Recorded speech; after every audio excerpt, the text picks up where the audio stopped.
Good afternoon, friends. My name is Moranji 7. మన YouTube channel పేరు మోరాంజీ 7. నేను చదువుకున్నది వచ్చేసి మీకు ఇంట్రడక్షన్ ఎంఏ బీఈడి. ఎంఏ వచ్చేసి ఎకనామిక్స్, బీఈడి ఆల్సో సోషల్.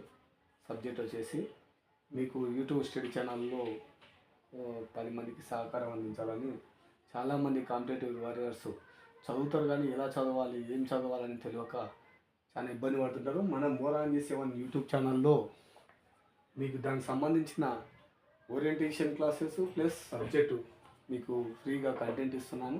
మన మోరాంజీ 7 యూట్యూబ్ ఛానల్ని సబ్స్క్రైబ్ చేసుకొని షేర్ అండ్ లైక్ చేసి ఇలాంటి ఇంకా కొంతమందికి సబ్జెక్టు అందిస్తారని కోరుకుంటున్నాను. Thank you. ఇది నా ఇంట్రడక్షన్. మనకు టాపిక్లోకి వచ్చేస్తే భారతదేశ చరిత్ర. టాపిక్ 4 వచ్చేసి జైన మతం స్థాపన వచ్చేసి రిషభనాథుడు. ఫస్ట్ తీర్థంకర్లు అంటారు జైన మతం కావాలని. మొదటి తీర్థంకరుడు వచ్చేసి రిషభనాథుడు. ఇతను విష్ణు భాగవతి పురాణంలో నారాయణ అవతారంగా పేర్కొంటారు. ఇక్కడ జైన మతంలో అయితే వచ్చేసి జైన మత చారిత్ర స్థాపకుడు ఎవరు? పార్శ్వనాథుడు. 24వ తీర్థంకరుడు ఎవరు? వర్తమాన మహావీరుడు. ఇతన్నే నిజమైన జైన మత స్థాపకుడుగా పేర్కొంటారు. ఏమైనా జైన మత స్థాపకుడుగా పేర్కొనడం జరుగుతుంది. జైన మత తీర్థంకుల్లో చివరి ఇద్దరిని మనకు సంబంధించిన డాటా ఉంది వచ్చేసి. అయితే ఇతని చిహ్నాల గురించి బాగా మీకు టాపిక్లు ఇవ్వబడుతుంది. రిషభనాథుడు ఆదినాథుడు అంటారు. ఇతని చిహ్నం వచ్చేసి ఎద్దు. సెకండ్ అజితనాథుడు ఏనుగు. మూడవ అతను సంభవనాథుడు గుర్రము. అభినందనాథుడు 4వ ఆయన కోతి. 5 సుమతినాథుడు వచ్చేసి బాతు. 6వది పద్మ ప్రభ ఎరుపు కమలం. 7వది సుభర్షనాథుడు స్వస్తిక. 8వది చంద్రప్రభ నీలవంక. 9వ అతను పుష్పదంత నువిధనాథుడు ఇతని తిమింగలం. 10వ నాథుడు శీతలనాథుడు వచ్చేసి కల్పవృక్షం. 11వ శ్రేయాంసనాథుడు వచ్చేసి గరుడ పక్షి. 12వ వసుపూజ్య వచ్చేసి బర్రె. 13వ విమలనాథుడు వచ్చేసి ఎలుగుబంటి. 14వ అనంతనాథుడు వచ్చేసి ఎలుగుబంటే. 15వ ధర్మనాథుడు వచ్చేసి వజ్రధర్ణం. 16వ శాంతినాథుడు వచ్చేసి జింక. 17వ కుర్దునాథుడు వచ్చేసి మేక. 18వ అరనాథుడు వచ్చేసి చేప. 19వ మల్లినాథుడు వచ్చేసి కుండ చిహ్నం. 20వ మునిసుపుత్ర వచ్చేసి తాబేలు. 21వ నేమినాథుడు వచ్చేసి నీలి కమలం. 22వ అరిష్టనేమి వచ్చేసి శంఖం. 23వ పార్శ్వనాథుడు వచ్చేసి పాము. 24వ మహావీరుడు వర్తమాన మహావీరుడు వచ్చేసి సింహము. ఇప్పుడు ఋషభనాథుడు గురించి మేము బ్రీఫ్గా తెలుసుకుంటే, మొదటి తీర్థంకరుడు ఇంతకుముందు చెప్పుకున్న మనం చిహ్నం వచ్చేసి ఎద్దు, వృషభం అని. ఋగ్వేదంలో ఇతని గురించి కూడా పేర్కొంటారు. ఇలా ఋగ్వేదంలో ఋగ్వేదంలో ఇతని గురించి పేర్కొనడం జరిగింది. ఇతన్ని పురాణాలు ఇంతకుముందు చెప్పుకున్నాం నారాయణుడు అని పేర్కొనడం జరుగుతుంది. పార్శ్వనాథుడు ఇతను 23వ తీర్థంకరుడు.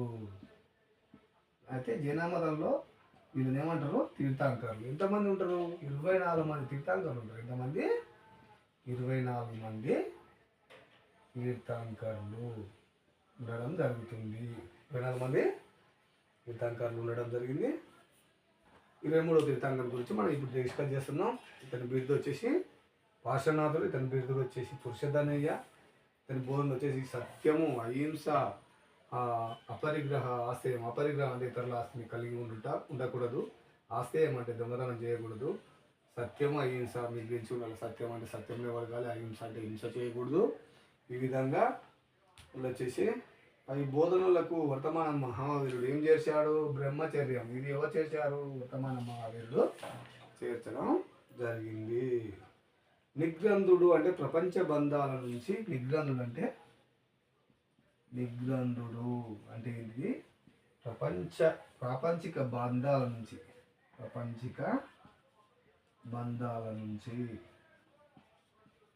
నుంచి బయట పడినవాడు. ఏమన్నా? బయట పడినవాడు. ప్రపంచిక బంధాల నుంచి బయట పడినవాడు అని అర్థము. 24వ తీర్థంకరుడు ఎవరు? వర్తమాన మహావీరుడు. దాని గురించి చెప్పుకుంటే బిరుదులు వచ్చేసి మహావీర, న్యాయపుత్ర, నిర్గ్రంథు, ఇట్లా బిరుదులు ఉన్నాయి. తెగ వచ్చేసి జ్ఞాత్రిక. ఏం తెగ? జ్ఞాత్రిక. తండ్రి సిద్ధార్థుడు, తల్లి త్రిశల, లిచ్చావి రాకుమార్తె. ఈమె భార్య వచ్చేసి యశోద, కూతురు ప్రియదర్శిని, అన్నోజ అంటారు. ఈమెనే అన్నోజ భర్త జమాలి. జన్మస్థలం వచ్చేసి కుందా గ్రామం. క్రీస్తుపూర్వం ఎప్పుడో 540లో బీహార్లో వైశాల్యంలో ఉంది కుందా గ్రామం. జ్ఞానోదయం వచ్చేసి జంబికావనం బీహార్లోనే ఉంది. రుజుపాలిక నది తీరంలో ఒడ్డున సాల్ట్రీ గుగ్గిలం కలప చెట్టు కింద ఇతనికి జ్ఞానోదయం జరిగింది. ఏ తీరము? రుజుపాలిక నది ఒడ్డున సాల్ట్రీ గుగ్గిలం కలప చెట్టు కింద జ్ఞానోదయం జరగడం జరిగింది. మరణం వచ్చేసి పావా పూరి. మనం ఏంటంటాం? పూరి. ఆయన మరణం వచ్చేసి పావాపూరిలో జరిగింది. మరణము పాట్నా దగ్గర ఉంటుంది. ఇది క్రీస్తుపూర్వం 468. అస్థిపాలుని గృహంలో మరణించాడు. ఎవరు? వర్తమాన మహావీరుడు. సత్యాన్వేషణకు ప్రయత్నించాడు, కానీ వీరి మధ్య గోసలిపుత్రకు ఈయనకు సత్యాన్వేషణ కోసం ఇద్దరు కలిసి 30 ఏటా చేశారు. కానీ వీరి మధ్య భావాలు అంటే సరిపోలేదు, మధ్య వివాదాలు రావడం జరిగింది. అప్పుడు ఏం చేసిండు? మక్కలి పుత్ర ఏం చేసిండు? ఆయన అజీవక మతాన్ని స్థాపించడం జరిగింది.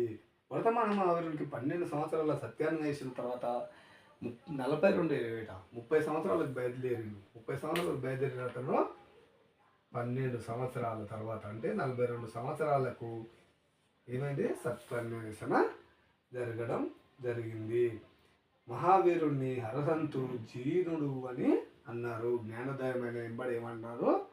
మరి మహావీరుని హరహంతు జీనుడు అనడం జరిగింది.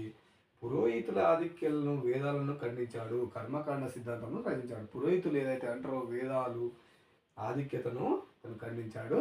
కర్మ సిద్ధాంతంను విశ్వాసం ఉంచాడు. కైవల మోక్షం కొరకోసమై త్రిరత్నాలు ఎవరు చేశారు? వర్తమాన మహావీరుడు త్రిరత్నాలు చేశాడు కైవల్యము మోక్షం పొందడానికి. ఆ త్రిరత్నాలు ఏది? సరి అయిన విశ్వాసము, సరి అయిన జ్ఞానము, సరి అయిన నడవడిక. ఈ సరి అయిన నడవడికలను ఉండేవే ఈ 5 సిద్ధాంతాలు. సత్యము, అహింస, అపరిగ్రహ, ఇతరుల ఆస్తిని కలిగి ఉండకూడదు, ఆస్తేయము, దొంగతనం చేయకూడదు, బ్రహ్మచర్యం. మహావీరుడు చేశాడు బ్రహ్మచర్యంలో ఉండాలని. మహావీరుడు తన 72వ సంవత్సరంలో మల్లా రాజధాని పావపూరిలో నిర్యాణం అంటే సల్లేఖన వ్రతం ఆచరించి చనిపోయాడు. సల్లేఖన వ్రతం అంటే ఏంటిది? మనిషి బతికుండగానే తినకుండా తన జీవాన్ని తననే కృషింపజేసుకోవడాన్ని సల్లేఖన వ్రతం అంటారు. జైనంలో ఇది చాలా ఫేమస్ అన్నట్టు. అట్లా చేసుకోవడాన్ని సల్లేఖన వ్రతం అనడం అంటుంది. బౌద్ధ జైన మతాలు కులబద్ధాన్ని మాత్రం నిషేధించి ఏ మత కులానికి చెందిన వ్యక్తి అయినా సన్యాసాశ్రమానికి అర్హత కల్పించారు. అంటే కులమత చండాలుడు, ఇతర బడుగు తరగతుల వారు జ్ఞాన సంపార్జన ద్వారా నిర్యాణం కైవల్యాన్ని పొందవచ్చని బుద్ధుడు, మహావీరుడు వీరిద్దరు చెప్పారు అన్నట్టు. జైన మతంలో 63 మంది గొప్ప సాధువులను త్రివష్టిశాలక పురుషాన్ని పేర్కొంటారు. ఇట్లా 63 మందిని త్రివష్టిశాలక పులక పేర్కొనడం జరిగింది. జైన పరిషత్తుల గురించి సబ్ టాపిక్స్ వచ్చేసి జైన పరిషత్తులు. మహావీరుడు మరణించిన తర్వాత క్రీస్తుపూర్వం 4వ శతాబ్దంలో ఒక పెద్ద కరువు సంబంధించింది. ఎక్కడ? మగధల. కొంతమంది జైనులు భద్రబాహుని నేపథ్యంలో దక్షిణ భారతదేశంలో కర్ణాటక శ్రావణ బెల్గోలకు చేరుకున్నారు. శూలభద్రుని నేతృత్వంలో జైనులు మగధలో ఉండిపోయారు.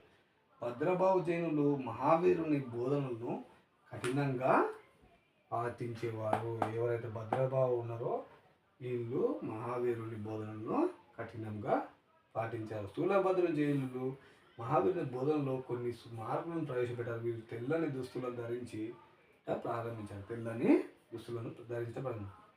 కొన్ని సంవత్సరాల తర్వాత కరువు అంతమైంది. భద్రబాహు జైనులు కర్ణాటక నుంచి తిరిగి మగధకు చేరుకున్నారు. భద్రబాహు స్థూలబాహుకు మధ్య మహావీరుని బోధనకు కొంచెం విభేదాలు ఏర్పడ్డాయి. ఈ వివాదాలను పరిష్కరించుటకు పాటలీపుత్ర వద్ద క్రీస్తుపూర్వం 300 క్రీస్తుపూర్వం ఎప్పుడు 300లో క్రీస్తుపూర్వం 300లో మొట్టమొదటి జైన పరిషత్తు నిర్వహించబడింది. చంద్రగుప్త మౌర్యుడు దీనికి సహకరించారు. చంద్రగుప్త మౌర్యుడు ఇతను కూడా సల్లేఖన వ్రతం ఆచరించి చనిపోయాడు. చంద్రగుప్త మౌర్యుడు భద్రబాహు స్థూలభద్ర దీనికి నేతృత్వం వహించాడు. స్థూలభద్ర 12 అంగంలో రచించాడు. కానీ భద్రబాబు ఈ 12 అంగాలను తిరస్కరించాడు. భద్ర ఆయన స్థూలభద్ర రచించిన 12 అంగాలను భద్రబాబు 12 అంగాలను తిరస్కరించాడు. దీంతో జైన మతం రెండుగా చీలిపోయింది. భద్రబాబు నేతృత్వంలో దిగంబర్లు, స్థూలబాబు నేతృత్వంలో శ్వేతాంబర్లు. రెండవ జైన సంగీతి గురించి తెలుసుకుందాం. ఎన్ని సంగీతులు? రెండవ జైన సంగీతి క్రీస్తు పూర్వం 6వ శతాబ్దంలో, అది ఫస్ట్ సంగీతం 4వ శతాబ్దం. రెండవ జైన సంగీతం వచ్చేసి 6వ శతాబ్దం. మైత్రికులు రాజవంశం గుజరాత్లోని వల్లభిలో నిర్వహించారు. దీనికి అధ్యక్షుడు దేవార్దగని. జైన సాహిత్యం రచించుటే ఈ పరిషత్ యొక్క ముఖ్య ఉద్దేశం. జైన సాహిత్యంలో అంగాలు, పూర్వములు, ఉపాంగములు మొదలైనవి ఎక్కడ సేకరించబడ్డాయి. అంగాలు, పూర్వములు, ఉపాంగములు అనేవి ఎక్కడ సేకరించబడ్డాయి? జైన సాహిత్యమైన రెండవ జైన సంగీతంలో సేకరించడమైనది. ఈ శతాబ్దం 12వ శతాబ్దంలో చాళుక్యరాజు కుమారపాలుడు జైన మతం గొప్పదనాన్ని తెలియజేయడం కోసం వల్లభి, మధుర, యూపీలలో సమాంతరంగా జైన పరిస్థితుల్లో నిర్వహించాడు. ఈ పరిస్థితులకు హేమచంద్రుడు అధ్యక్షత వహించాడు. హేమచంద్రుడు పరిశిష్ట పర్వన్ రచించాడు. హేమచంద్రుని కావ్యాలలో త్రిషష్టి శాలక పురుష చరిత్ర అనే బృహత్తరమైన కావ్యము రచించడం జరిగింది. జైన మతం యొక్క సకల పురుష సిద్ధాంతం, త్రిషష్టి సిద్ధాంతం, ప్రపంచంలో ఉచ్చరపాణి అభివృద్ధి దశ, అవసరపాణి పతన దశ అనే దశలు లెక్కించలేని ఉంటాయి. ప్రతి ఒక యుగంలో 63 మంది సకల పురుషులు ఉంటారని జైన మతం పేర్కొనడం జరిగింది. అలాగే వీరిలో 24 మంది తీర్థంకరులు, 12 మంది విశ్వ చక్రవర్తులు, 9 మంది బాలభద్రుడు, 9 మంది నారాయణులు, 9 మంది పతినారాయణులు ఉంటారు అని పేర్కొనడం జరిగింది. వచ్చేసి క్రీస్తుపూర్వం 6వ శతాబ్దంలో భారతదేశంలో ఇతర ప్రముఖ మతాల గురించి మనం డిస్కస్ చేస్తే బౌద్ధులు, జైనులతో పాటు అజీవకులు అన్న పేరు గల మరొక మేధావి వర్గం కూడా క్రీస్తుపూర్వం 6వ శతాబ్దంలో భారతదేశ ఈశాన్య ప్రాంతంలో మత బోధనలను చేసింది.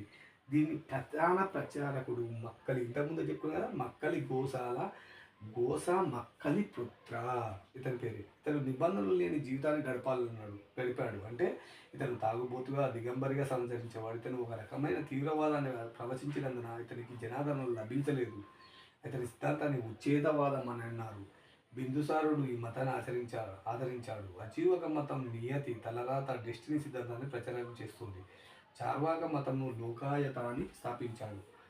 అజీవకుడు గోసాలి మక్కలి పుత్రుడు, ఉచ్చేరవాదం అజితకేశ కంబలికుడు, నియతివాదం నందవచ్చుడు, భౌతికవాదం బృహస్పతి లేదా చార్వాకుడు, అక్రియవాదం పురన్న కశ్యపుడు, అకృతవాద మకుద అక్కయన, అనిశ్చితత్వ సంజయ వేదిపుట్ట, చార్వాక లోకాయత. ఇలా క్రీస్తుపూర్వము 6వ శతాబ్దం, 4వ శతాబ్దంలో జైన మతంతో పాటు 6వ శతాబ్దంలో మక్కలి గోసాలిపుత్ర రచించిన ఇది జీవక మతము. అలాగే 5వ శతాబ్దంలో వచ్చేసిన బౌద్ధ మతము, గౌతమ బుద్ధుడు, ఇట్లా ప్రత్యేక జ్ఞానయుగంలో ఇవన్నీ సర్వసాధారణంగా వచ్చినాయి. అందుకే ఇలాంటి మన టాపిక్స్ను భారతదేశ చరిత్రలో బాగా పాపులర్ టాపిక్స్, మనకు మార్కులు సాధించే ఏరియా ఏదంటే ఈ జ్ఞానేంద్రియ యుగంలో కూడా మనకి ఒక 6 మార్క్స్ మనం వేసుకోవచ్చు. 6 మార్కుల వరకు మనకు గ్రూప్ 2లో కానీ కానిస్టేబుల్లో అయితే ఒక 3 నుంచి 4 మార్కులు ఈ జ్ఞానేంద్ర యుగంలో రావడం జరుగుతుంది. అలాగే గ్రూప్ 3, 4లో కూడా ఎక్కువ కంటెంట్ ఇండియన్ హిస్టరీ, భారతదేశ చరిత్రలో మనం ఇచ్చే వీడియోల్లో బాగా కవర్ అవుతుంది. మీరు కావాల్సి ఒకసారి మొరాంజీ 7 యూట్యూబ్ ఛానల్ సెర్చ్ చేసి సబ్స్క్రైబ్ చేసి ఒకసారి షేర్ చేసి అలా చూడండి. చూసిన తర్వాత మీరు మన కంటెంట్ నచ్చితే సబ్స్క్రైబ్ చేసి షేర్ చేయండి. మీకు సాధ్యమైనంత వరకు టాపిక్ విత్ డిస్కషన్లోనే మీకు తెలిసిపోతుంది. ఇక్కడ నుంచి మార్కులు వస్తాయి. మీకు తీర్థంకర్లు అని ఎవరిని అంటారు, త్రిరత్నాలు అంటే ఏమిటి, ఈ 5 సిద్ధాంతాలు ఏంటివి, సరైన నడవడికలు 5 సిద్ధాంతాలు ఏంటి, జైనమత తీర్థంకులు ఇచ్చి 1వ, 2వ, 3వ, లేకపోతే 23వ తీర్థంకుడు ఎవరు, 24వ తీర్థంకుడు ఎవరు అనే డైరెక్ట్ క్వశ్చన్లు కానిస్టేబుల్లో కూడా ఇంతకుముందు రావడం జరిగింది. అలాగే గ్రూప్ 2లో వచ్చేసి ఈ టాపిక్ మీద పూర్వ టాపిక్ మీద ఒక 2-3 క్వశ్చన్లు రావడం జరుగుతుంది. మనము డిస్కషన్ విత్ టాపిక్ గట్టిగా నేర్చుకోవడం వల్ల ఏమవుతుందంటే మనం ఇలా ఇచ్చిన క్వశ్చన్ని ఈ ఏరియా నుంచి చేయడం జరుగుతుంది. కాబట్టి మీరు క్వశ్చన్స్ రూపంలో కాకుండా టాపిక్ రూపంలో వినడం వల్ల ఏమవుతుందంటే మీకు జ్ఞప్తికి ఎక్కువ ఉంటుందని ఆశిస్తున్నాను. మన ఛానల్ పేరు వచ్చేసి Morangi7 YouTube study channel. Thank you friends, thank you. మన ప్రొఫైల్ పిక్ వచ్చేసి నా ఫోటో ఉండడం జరుగుతుంది. మీరు సెర్చ్ చేస్తే మీకు గూగుల్లోనైనా సెర్చ్ చేసినా యూట్యూబ్లోనైనా సెర్చ్ చేసినా Morangi7 అనే యూట్యూబ్ ఛానల్ మీకు కనబడడం జరుగుతుంది. Thank you friends.